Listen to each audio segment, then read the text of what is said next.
Mesdames et messieurs, bonjour et bienvenue au Palais de la Présidence de la République.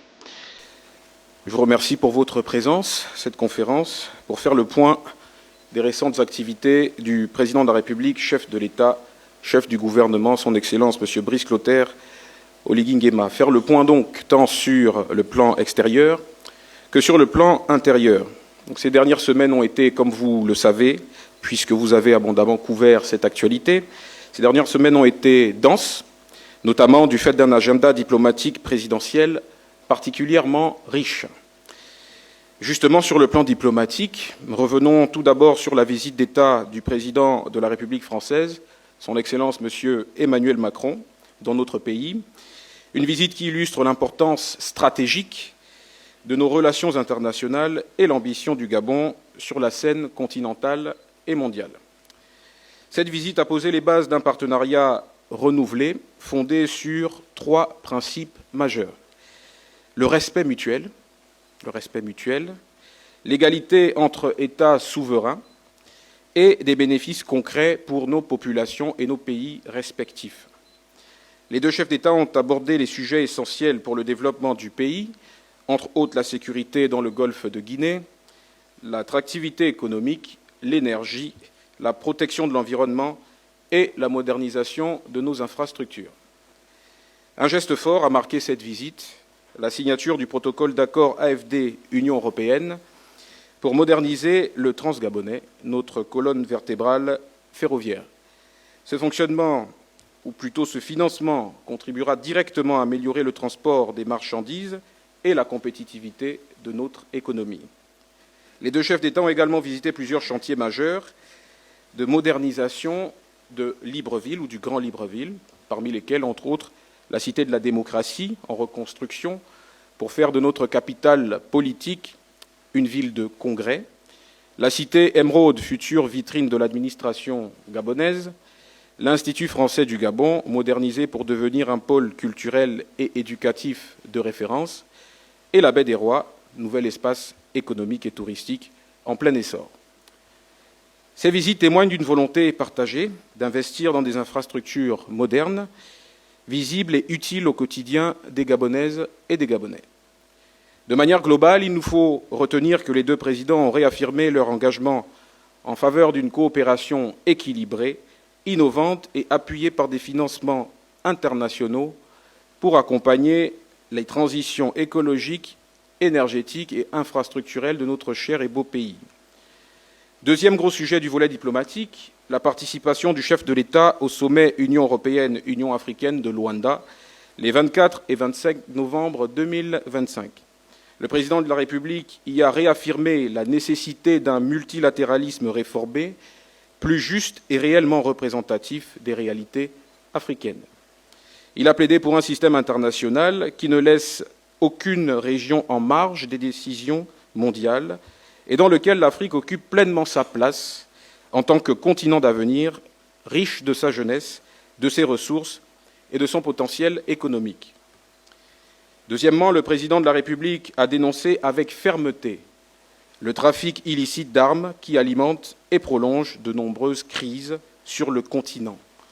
Il a appelé à une coopération internationale renforcée pour couper les circuits de financement, sanctionner les réseaux criminels et soutenir les États africains dans leurs efforts de stabilisation.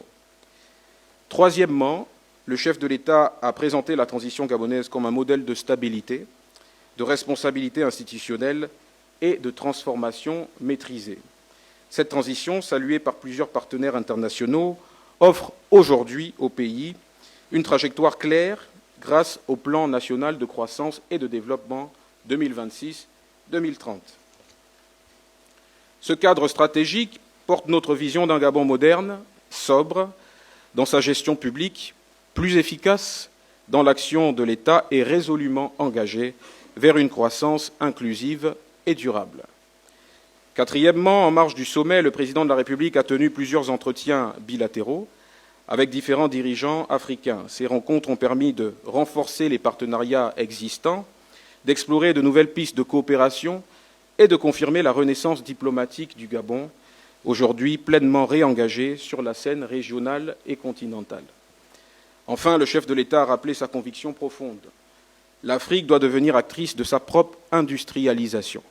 Il a défendu une vision d'un continent capable de transformer localement ses ressources, d'assurer sa souveraineté économique et de créer des chaînes de valeur régionales fortes, génératrices d'emplois et de prospérité.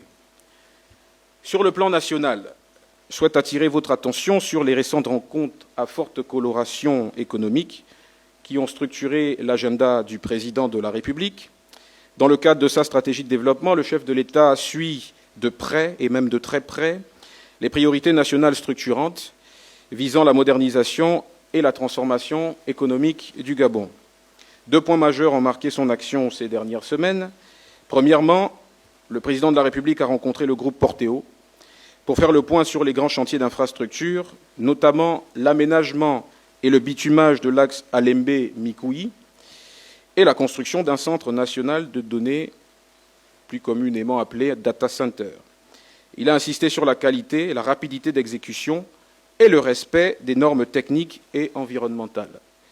Ces projets s'inscrivent dans sa politique de modernisation des infrastructures, de développement technologique et de création d'emplois, contribuant directement à la compétitivité et au bien-être de nos compatriotes.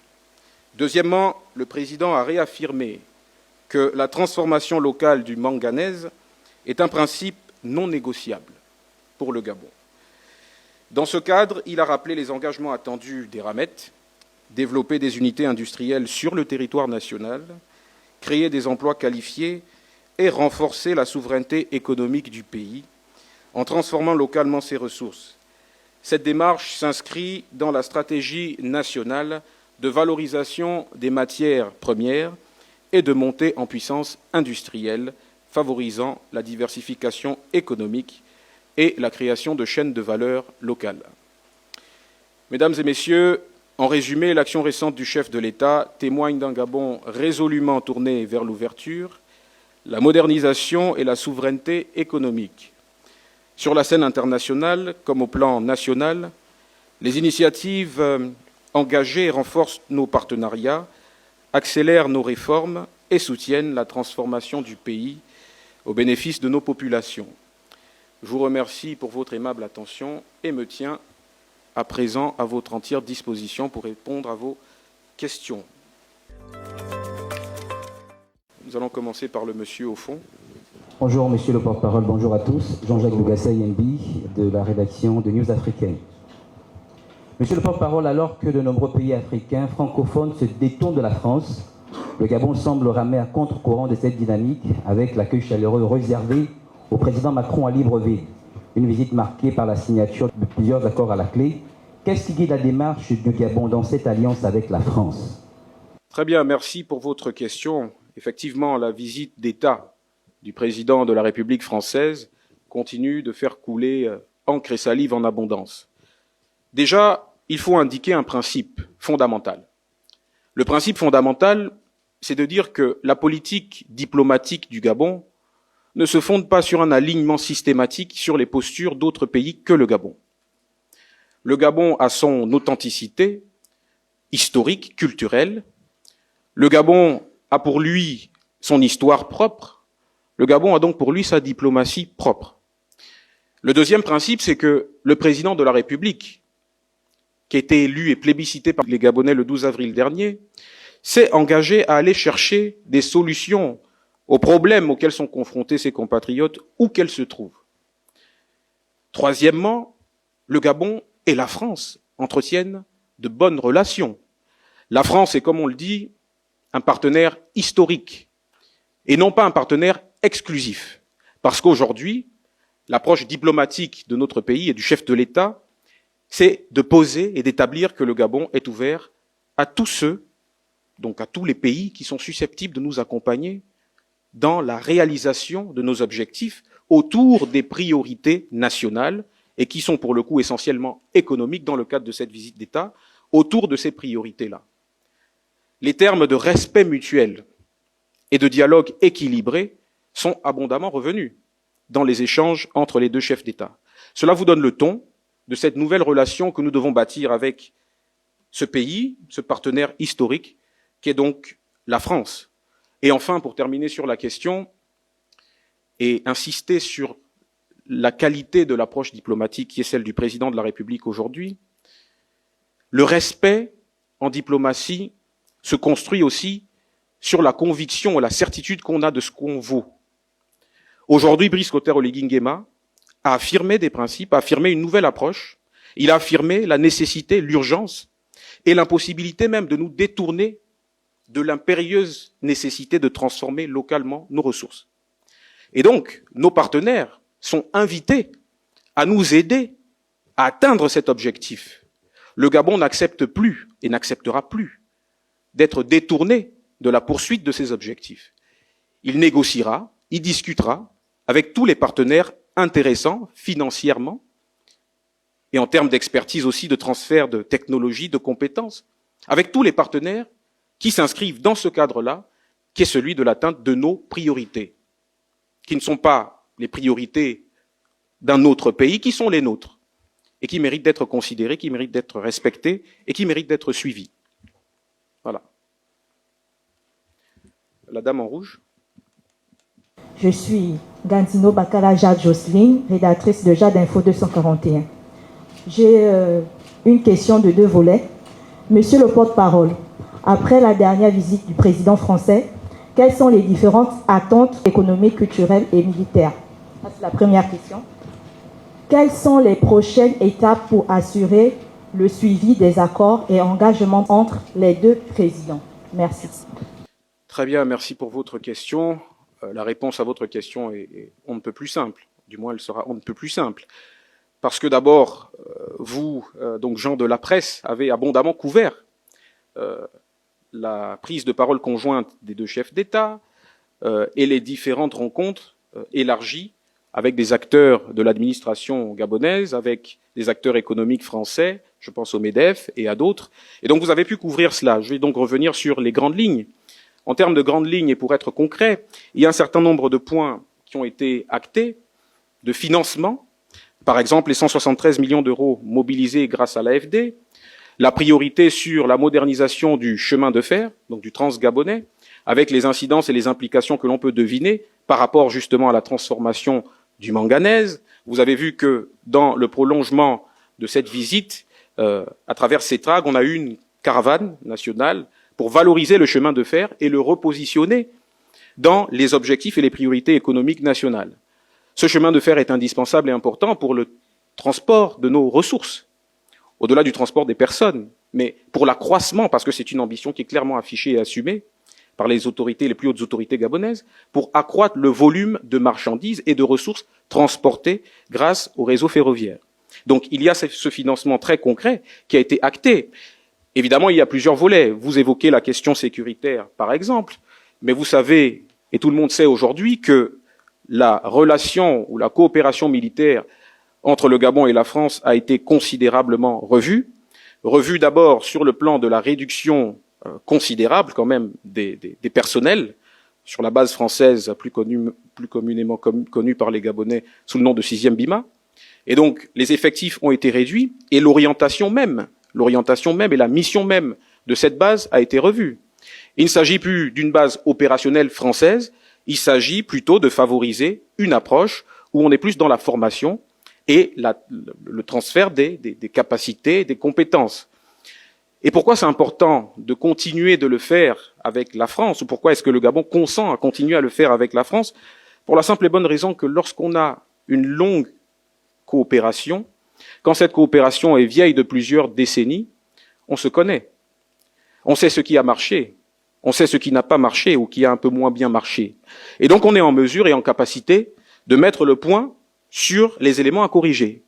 Et c'est ce qui a été fait avec cette présence militaire française, qui a été réorientée pour servir à la montée en puissance de nos propres forces de défense et de sécurité, au transfert de technologies, avec aussi une petite orientation sur la question environnementale pour régler l'ensemble des crises et des conflits qui peuvent survenir dans ce domaine-là aussi.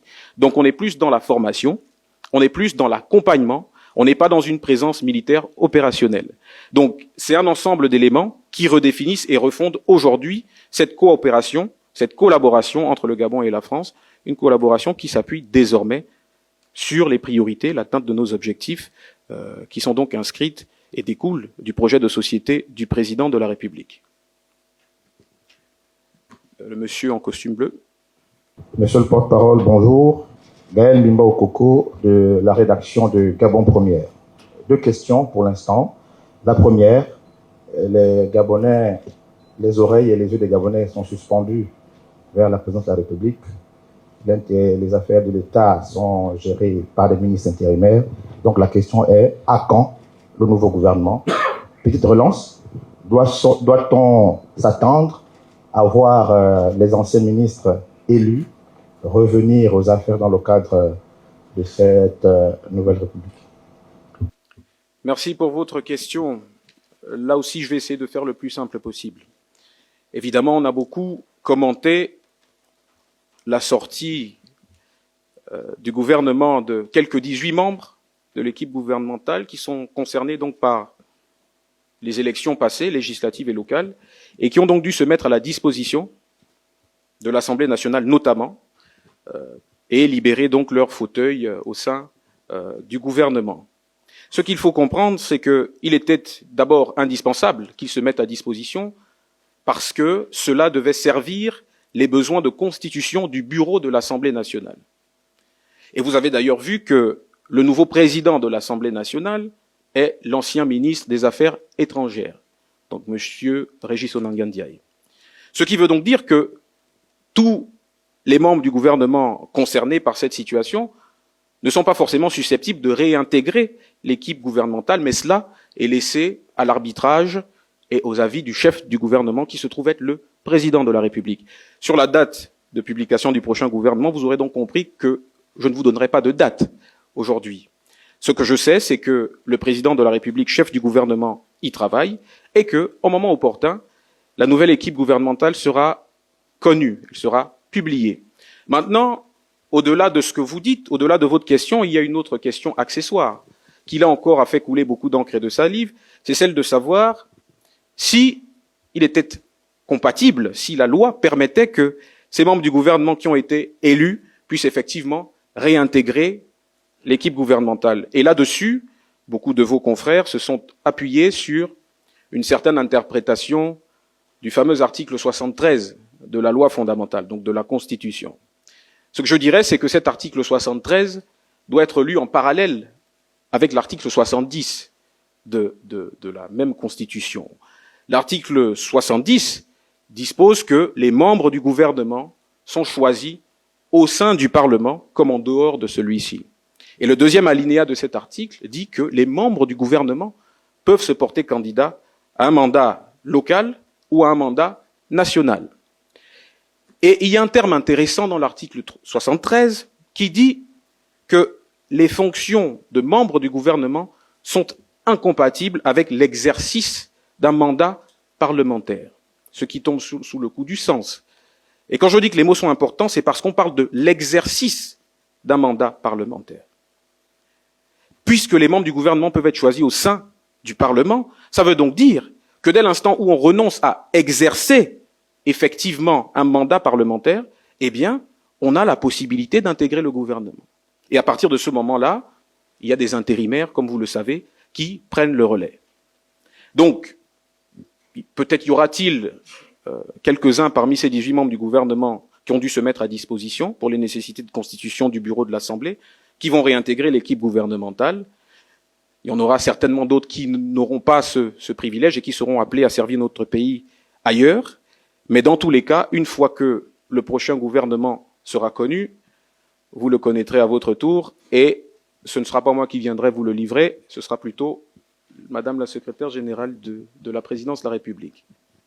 Monsieur le porte-parole, oui, mais il y avait d'autres qui avaient levé la main. Vous comprenez que je confisque le micro pour un moment parce que j'ai annoncé deux questions et celle-ci a une dimension sociale. Donc, à quel niveau se situe l'opération de relogement des déguerpis de derrière l'Assemblée, Plein-Euretti, derrière la Russie? Quel est l'état des lieux à ce jour après les instructions données par le président de la République? Très bien. Alors, on va faire une petite rétrospective. Vous savez, comme nous tous, que à la suite du déclenchement de l'opération de réaménagement de la zone dite de derrière l'Assemblée, de Plein-Euretti, derrière l'ambassade de Chine aussi, le président de la République avait instruit la mise en place d'une commission présidée par le vice-président de la République, le docteur Séraphin Mundunga. Cette commission avait pour mission de définir le cadre dans lequel cette mesure sociale, et vous faites bien de souligner ce terme social, parce que par la loi il n'y avait pas de contrainte, le président de la République, saisissant la portée humaine de cette opération, a décidé de déclencher cette mesure, cet accompagnement social. Alors vous me demandez quel est le point. Le point de mémoire, le point c'est qu'à ce jour, 200 foyers ont pu être relogés dans la zone de Bikelenzong. Donc on a 200 foyers de Gabonais qui ont été relogés dans la zone de Bikelenzong. Ce qu'il faut savoir aussi, c'est que ce travail d'assainissement de la liste des bénéficiaires pour la première vague, parce qu'on est encore sur la première vague, a été méticuleux. Et pour le coup, il faut féliciter la Direction générale des services spéciaux, qui a été mise à contribution dans le cadre de cette commission, et qui a permis de retirer de cette liste des potentiels bénéficiaires qui avaient des profils douteux. Qu'est-ce qu'on entend par profil douteux? C'est par exemple des gens dont la nationalité n'était pas certaine, qui n'étaient pas forcément des Gabonais, alors que le président de la République a décidé que cette mesure s'applique exclusivement à nos compatriotes. Autre profil douteux, il y a des gens qui ont vu leur nom sur des listes de bénéficiaires, alors que, par exemple, ils ne vivaient pas et ils n'avaient jamais vécu dans cette zone, et qui ont réussi à avoir leur nom sur la liste parce que il y a encore certains comportements qui ont la peau dure et qu'il faut corriger. Donc, grâce au concours de la DGSS, qu'il faut féliciter ici, ce travail d'assainissement a été fait et donc cela a permis de dégager 200 villas pour ces 200 foyers. Il y a une deuxième vague qui est à l'étude et là encore, ce même travail d'assainissement de la liste de bénéficiaires se poursuit. Et puis, il y a quelques centaines d'unités de logements qui sont en cours de viabilisation dans cette même zone de Bikelenzong. Pour terminer sur la question, il faut aussi féliciter le bureau d'accueil, parce qu'il y a un bureau d'accueil qui a été mis en place sur place par des compatriotes eux-mêmes impactés par la situation. Vous les avez vus lors de l'audience accordée par le président de la République ici, au rez-de-chaussée du palais présidentiel, qui ont été responsabilisés pour être aussi le relais de tous les moyens que l'État met à disposition pour préserver la dignité de nos compatriotes frappés par cette opération de réaménagement urbain. Et donc c'est le lieu de les féliciter parce que tous les jours, ils reçoivent des compatriotes dans une villa qui a été dédiée à ce bureau d'accueil, sur place, sur le site de Bikelenzong. Ils font un travail remarquable d'écoute, un travail aussi de rétablissement des faits, parce que, en situation de détresse, parfois, ce ne sont pas forcément les bonnes informations qui circulent le plus. Et donc, ils font ce travail formidable, et c'est peut-être aussi ici l'occasion de saluer leur volonté et leur courage. Le président de la République continue de suivre avec beaucoup d'attention le développement de cette situation, et progressivement, les choses rentreront dans l'ordre pour nos compatriotes. On va passer plutôt du côté gauche maintenant. Merci, monsieur le porte-parole. Freddy Moussunda. Alors, monsieur le porte-parole, un scandale ébranle actuellement au plus haut point le sport gabonais, le sport roi, le football notamment. Je parle bien sûr du scandale dit Gaboma Gate. 300 millions, dit-on, ont été décaissés pour financer l'approvisionnement des maillots de la sélection nationale pour participer à la prochaine CAN auprès d'un équipementier que personne ne connaît pour des maillots contrefaits. Quel est le regard de la présidence? Et à date, ni la FEGAFOOT ni l'ONDC ne situent les responsabilités, alors que le Gabon encourt des sanctions très lourdes sur le plan financier. Quelle est finalement la position de la présidence de la République face à cela? La position de la présidence de la République à ce stade, c'est de vous dire que, effectivement, les investigations sont en cours. On parle du domaine du sport, il y a une tutelle. Le ministère concerné se penche sur la question. La FEGAFOOT, qui est au cœur de cette affaire, se penche sur la question. Nous avions eu droit à l'occasion d'une conférence de presse au cours de laquelle M. Pablo Musoji Ngoma répondait à quelques questions de journalistes et avait tenté de donner une explication par rapport à la situation, qui est complexe. Il y a un équipementier avec qui nous étions en contrat, avec qui la fédération était en contrat, Puma, pour ne pas le citer, et puis un autre équipementier a été identifié. Il s'agit en l'occurrence de Gaboma. Et donc, effectivement, nous encourons des sanctions, je crois environ 500 millions de francs CFA de pénalités à payer. Je crois qu'il y a un problème de reconnaissance de l'équipementier gabonais au niveau de la FIFA et de la CAF, si je ne dis pas de bêtises. Et donc, ce travail d'investigation est en cours. La tutelle est sur ce dossier, la FEGAFOOT est sur ce dossier, et des réponses seront apportées très très rapidement pour la simple et bonne raison qu'il faut que l'on permette à nos panthères de se préparer dans les meilleures conditions et éviter que des questions subsidiaires comme celle-là ne viennent perturber l'état d'esprit dans lequel elles vont donc défendre les couleurs nationales à l'étranger. Quand nous en saurons plus, nous nous ferons le plaisir de vous partager ce que nous aurons tiré des investigations en cours. Je suis Pierre Issonneau, correspondant régional du média panafricain Le Grand Reporter.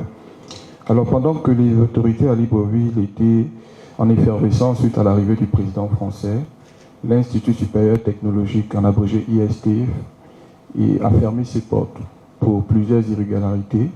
Il y a des étudiants qui ont été orientés là-bas, il y a aussi ceux qui sont par voie de concours. Quel est le sort réservé à ces étudiants?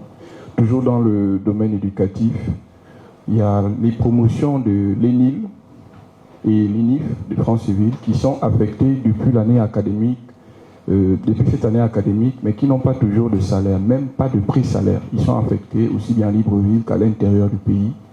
Quel est le sort réservé à ces enseignants quand on sait que chaque 2 mois, le président de la République inaugure des écoles?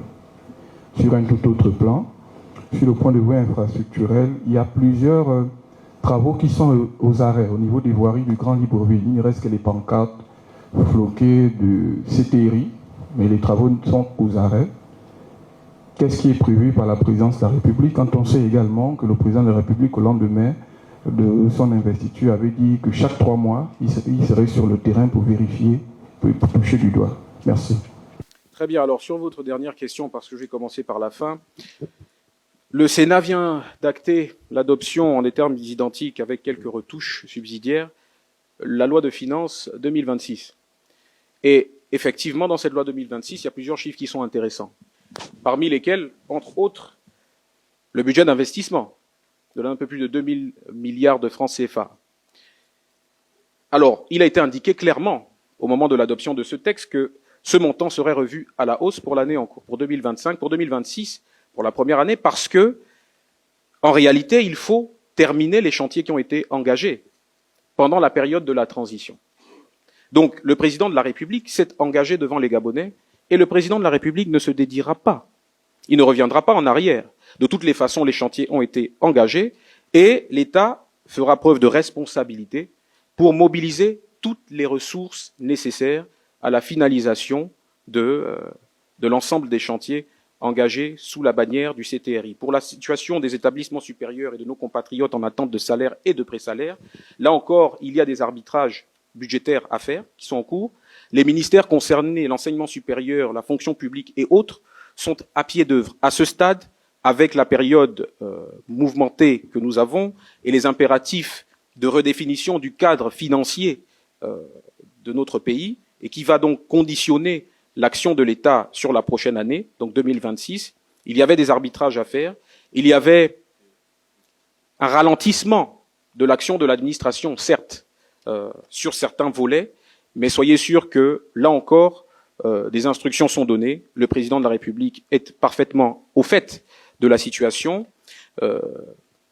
Une fois que le gouvernement de la République aura été remis sur pied, une fois qu'on sera sorti donc de cette phase intérimaire, il y aura une accélération de la résolution de ces problèmes-là qui, bien entendu, fragilisent un certain nombre de foyers gabonais parce que ce sont quand même des compatriotes qui travaillent et qui méritent salaire pour cela.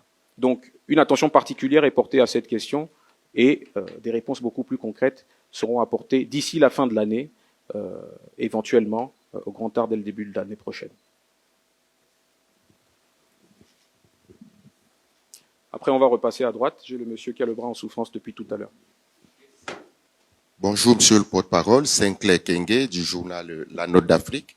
Monsieur le porte-parole, lors de la visite du chef de l'État français, monsieur Emmanuel Macron au Gabon, le chef de l'État, Brice Clotaire Oligui Nguema, a fustigé, sinon dénoncé, la gestion irresponsable de monsieur Ali Bongo, l'ex-président, son épouse et son fils Noureddine.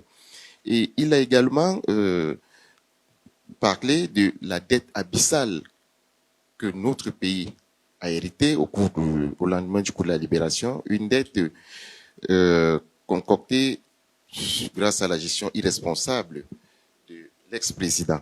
Alors, monsieur le porte-parole, qu'est-ce qu'il y a lieu d'attendre ici de la France, si tant est qu'on sait que aujourd'hui, l'ex-président et sa famille sont en fuite en Angleterre et que régulièrement, ils viennent en France déposer aussi des plaintes contre l'État gabonais. Qu'est-ce qu'il y a lieu d'attendre de la France? Qu'est-ce que le Gabon attend réellement de la France face à cette situation? Merci. Alors, au cours de la déclaration conjointe entre les présidents Macron et Oligui Nguema, le président de la République a été très clair. Ce qu'il a fait, c'est un rappel de principe. Il a appelé à une coopération judiciaire. Il a fait un rappel de principe, et si je peux paraphraser et résumer son propos, c'est de dire qu'en réalité, aujourd'hui, ce n'est pas au régime actuel qu'il faut rendre justice. C'est au peuple gabonais qu'il faut rendre justice. Et dans cet élan, les juridictions compétentes au Gabon ont délibéré. Elles ont rendu des décisions qui s'imposent à M. Bongo Valentin Noureddine et à sa mère, Mme Sylvie Aimé Valentin, épouse Bongo. Il faut que ces décisions de justice s'appliquent. Et ça, c'est du fait de la justice gabonaise qui a en sa possession des moyens pour arriver à la mise en œuvre de ces mesures. Parce que les mesures, au-delà de la mesure de privation de liberté, donc la condamnation à l'emprisonnement, il y a d'autres mesures parallèles, la saisie des biens. Et nous savons tous, nous n'allons pas faire les naïfs, qu'à chaque fois, historiquement, en Afrique, qu'il y a eu des épisodes similaires ailleurs, il s'est toujours posé la question de savoir ce qu'on ferait des biens saisis ou gelés à l'étranger, par exemple. Il y a un cas patent, et dans l'actualité, la situation du Pozo di Borgio, l'hôtel particulier, en France, là aussi il y a des questions que nos compatriotes se posent. Et donc voici le contexte dans lequel s'est inscrit cette déclaration du président de la République. Quid des biens qui se situent à l'étranger? Quid de la mise en œuvre des décisions de justice, alors que les personnes condamnées se baladent librement dans certains de ces pays qui sont nos partenaires? Donc, ce n'est pas, comme j'ai pu l'entendre sur certains médias, de la part de certains hommes politiques irresponsables, ce n'est pas une façon de donner des ordres à la justice française. Non, c'est de rappeler un principe. Parce que de là, au-delà de la justice qui consiste à l'application de la règle de droit à des situations données, il y a la justice aussi politique. Il y a une notion de justice économique. Il y a même une justice symbolique qui doit être rendue aux Gabonaises et aux Gabonais. Les Gabonaises et les Gabonais attendent de savoir, avec tous les montants qu'on a entendus lors du procès, qui s'est achevé il y a quelque temps, mais ils attendent de savoir à quel moment on leur restituera ce qui leur est dû, à quel moment on leur restituera leur argent, pour parler trivialement. Et donc, il faut une coopération judiciaire. Et c'est à cette coopération judiciaire, et à rien de plus, que le président Brice Oligui Nguema a appelé, en présence du président de la République française. On n'attend rien de particulier du président français en tant que tel. Mais il revient aux appareils judiciaires des deux pays de travailler de manière à ce que les décisions s'exécutent et soient appliquées dans leur intégralité. Donc voici la position qui est celle du Gabon aujourd'hui et qui est celle du président de la République, c'est de dire que ce n'est pas pour Brice Oligui Nguema qu'on le fait, c'est pour les Gabonaises et les Gabonais qu'on le fait. Oui, monsieur, avec un grand sourire, je sens que c'est une belle question qui arrive. Alors, Bonjour. Piga Steve de la rédaction de Gabon Express Info. D'une part, vous l'avez abordé, la question que je voulais poser, mais je vais la poser sur un autre angle. Monsieur le porte-parole, au cours de la déclaration conjointe des présidents gabonais français, Brice Oligui Nguema a évoqué la question sur la coopération judiciaire, bien évidemment, pour l'exécution des décisions de justice poursuivies contre les Bongo Valentin. Était véritablement le lieu indiqué et le moment pour cette question, monsieur le porte-parole? Et la deuxième question, c'est sur, ils ont beaucoup parlé sur la question de la protection de la forêt gabonaise, aujourd'hui, qui est un poumon de l'économie. Alors, quels ont été les accords à ce niveau? Est-ce que on va attendre de la part du côté français une subvention pour la protection de la biodiversité gabonaise, monsieur le porte-parole. Merci. Très bien, là encore, je vais commencer par la fin parce que j'ai partiellement répondu à la première question. Sur les accords autour de la forêt, il y a peut-être 2 points, pour faire simple. Le premier point, c'est sur le volet sécuritaire. Parce que, comme vous le savez, notre forêt, qui recouvre plus de 80% de notre territoire national, fait l'objet de beaucoup de convoitises et beaucoup de prédations multiformes. Et donc, il y a un engagement qui a été pris avec la France pour sécuriser davantage la forêt gabonaise et encadrer un peu mieux toutes les activités qui s'y déroulent.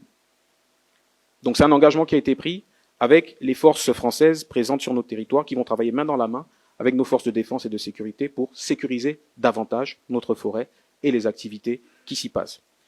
Le deuxième aspect, c'est que, en réaction à cette réaffirmation de l'ambition du Gabon, qui a fustigé quand même le fait que, avec la contribution significative de notre pays à la régulation du phénomène de réchauffement climatique à l'échelle de la planète, nous faisons partie des pays qui abritent le 2e poumon de la planète, comme vous le rappelez, en contrepartie de cela, de cet effort considérable qui dure depuis plus de 50 ans, en contrepartie de cela, eh bien, le Gabon n'a pas vraiment bénéficié d'un quelconque accompagnement international pour saluer ses efforts. Et en réaction à cette réaffirmation de principe, le président de la République française a indiqué, et évidemment le Gabon suivra avec beaucoup d'attention, il a indiqué que des financements pourront être dégagés à travers un mécanisme de conversion de la dette. Donc de conversion de la dette, d'une partie de la dette, pour financer donc les efforts et saluer et récompenser les efforts en matière de préservation de l'environnement et en matière de sauvegarde du patrimoine inestimable de notre forêt, donc la faune et la flore. Donc voici 2 engagements concrets autour de l'environnement qui ont donc été actés et déclarés lors de cette déclaration conjointe des 2 chefs de l'État. Madame aux lunettes. Monsieur le porte-parole, bonjour. Bonjour. Je suis Vanessa Ndé, directrice du magazine Tapis Rouge. Ma question tend légèrement vers celle de mon collègue, le grand reporter, en ce qui concerne les chantiers. Monsieur le porte-parole, pourquoi le Centre culturel français fait partir des reconstructions prioritaires pendant qu'il y a d'autres administrations gabonaises qui sont en chantier et tant d'autres qui n'ont même pas encore lancé les travaux? D'accord. Alors, bon, d'autres administrations gabonaises. Il y a un chantier formidable qui a été engagé pour sortir justement l'administration gabonaise du sempiternel problème des baux administratifs, qui coûtait plusieurs milliards par an à l'État gabonais, situation qui consistait pour certaines administrations à se retrouver être locataires de certains particuliers, bien connus, et dont on ne citera pas les noms ici. Et donc, il fallait sortir l'administration de cette situation, et pour ce faire, il y a un formidable projet qui crève les yeux, la cité Émeraude, et qui a d'ailleurs fait l'objet d'une visite de la part des 2 chefs d'État. Et donc la cité Émeraude a été conçue pour venir régler ce problème. La cité Émeraude n'est pas le seul projet. Il y a d'autres projets qui feront l'objet d'annonces, peut-être dans les prochains mois, dans la zone nord de Libreville et peut-être du côté d'Andem. Donc il faudra suivre avec beaucoup d'attention. Mais en tout cas, ce problème a été pris à bras-le-corps et il va être réglé. Vous parlez de l'Institut français. Je ne sais pas si c'est un chantier prioritaire, si ça a été labellisé chantier prioritaire par les pouvoirs publics gabonais. Je ne pense pas. Je pense que l'importance de cette réouverture, après les travaux qui ont été effectués et qui n'ont pas été financés par notre pays, et donc la réouverture, l'importance de cette réouverture tient plutôt à des aspects culturels. C'est un espace d'expression culturelle qui profite à notre jeunesse, qui profite à nos artistes, à nos acteurs culturels divers. Et donc, c'est en ce sens que les 2 chefs d'État étaient d'ailleurs présents, parce que c'est un des signes matériels de la santé, l'état de santé de cette coopération entre le Gabon et la France. Donc ce n'est pas un chantier prioritaire de l'État gabonais, c'est un espace français sur le territoire gabonais et au niveau duquel les Gabonais, jeunes ou moins jeunes, ont le loisir d'aller se familiariser avec la culture d'ici et d'ailleurs. Voilà. On va prendre 2 autres questions avant de boucler. Alors, notre pays a vibré au rythme des procès Bongo Valentin du 8 au 15 novembre. Alors, pour avoir couvert une conférence de presse du procureur de la République qui libérait les Bongo Valentin pour la France pour les raisons de santé, alors nous sommes surpris d'entendre dans le discours du président lors de la réception du président Macron au Gabon que les Bongo Valentin étaient en fuite. À quel moment les Bongo Valentin se sont enfouis? Deuxième question, les Bongo Valentin ont été condamnés à 20 ans, des biens ont été saisis, des sommes d'argent ont été rétrocédées. À quand la lumière sur ces rétrocessions et ces saisies depuis la transition? Très bien, merci pour votre question. Alors, vous êtes bon journaliste, vous reprenez mot pour mot les propos du président de la République. Les Bongo Valentin sont en fuite à l'étranger. Ben oui, ils sont en fuite à l'étranger, et ils l'ont dit, d'une certaine façon. Ils ont été libérés dans le cadre d'un processus prévu et encadré, pour des raisons de santé, après avis de leur médecin traitant, et contre avis du médecin de l'hôpital militaire, comme tout le monde le sait, donc ils ont été libérés. Et ils sont donc allés suivre leurs soins et monter des vidéos à l'étranger. Ils sont en fuite pourquoi? Parce qu'au moment du début du procès, ils ont déclaré qu'ils ne se rendraient plus au Gabon. Monsieur Noureddine Bongo Valentin a fait des déclarations publiques dans des médias internationaux pour dire qu'il ne reviendrait pas. Donc, indépendamment de sa situation sanitaire. Ils ont déclaré qu'ils ne viendraient pas parce qu'ils ne croyaient pas dans le procès. Ben, la justice gabonaise a cru dans le procès, elle a tranché. Et ils sont en fuite.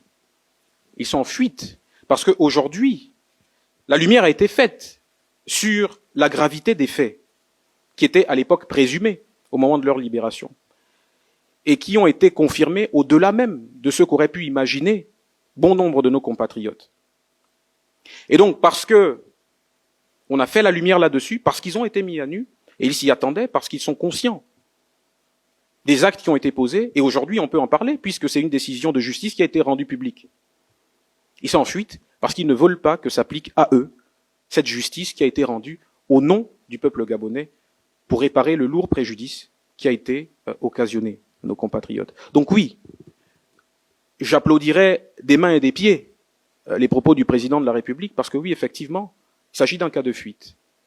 Il s'agit d'une autre manière de snober la justice gabonaise, comme depuis le début. Donc ces propos du président de la République ont été très justes. Maintenant, pour ce qui est de la saisie des biens, cela s'inscrit dans le cadre de l'exécution de la décision de justice. Et donc, pour ce qui est du suivi, vous avez des acteurs qui sont bien indiqués. Ce n'est pas le rôle de la présidence de la République de faire la comptabilité que tient le procureur de la République. Je pense que le procureur de la République est très bon communicant et il est toujours disponible pour la presse. Je pense qu'avec des acteurs financiers censés recouvrer ces montants détournés, vous pourrez donc établir la comptabilité et la traçabilité. Donc le circuit de rétrocession de ces sommes qui ont été ponctionnées dans le portefeuille de la nation. Et enfin, Ali Akbar Azizé, de la rédaction des Gabon 24 Actualités. Monsieur le porte-parole, on voulait savoir le point de vue de la présidence de la République sur la commission Justice, Vérité et Réconciliation prônée par l'ancien Premier ministre Alain-Claude Libinze. La deuxième question, selon vous, monsieur le porte-parole, quel est le chef de file de l'opposition? Est-ce Alain-Claude Libinze ou Albert Ondossa? Je vous remercie. Oula. Bon, au moins, on termine la conférence de presse sur une note positive.